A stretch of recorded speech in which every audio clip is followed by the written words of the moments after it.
Hello, দেখো আজকে চায়ের সঙ্গে বা এমনি গল্প করতে করতে বসে এই জিনিসটা খাওয়া যায়। এটা কী বলো তো, সুজি আর আলু দিয়ে। দুটো আলুকে আমি সেদ্ধ করেছি, হাফ বাটি সুজি দিয়েছিলাম। এবারে সুজিটাকে ঘি দিয়ে হাফ ভেজেছি, ঘি দিলাম, ঘি দিয়ে কারি পাতা দিয়েছি আর কাজু দিয়েছি। আমি কাজু দিয়েছি, তোমরা চিনেবাদাম দিলেও দিতে পারো।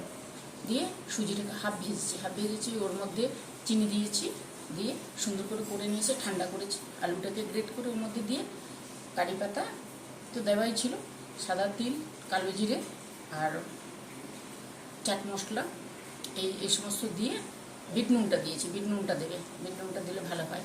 দিয়ে মাখিয়ে এরকম লম্বা লম্বা করে ছুরি দিয়ে কেটে নিয়েছি, কেটে তারপর ভেজে নিয়ে এসেছি। দারুণ টেস্টি হয়, খেয়ে দেখো, ভালো হয়, চটপট হয়, ভালো হয়। তোমরা করো। টাটা।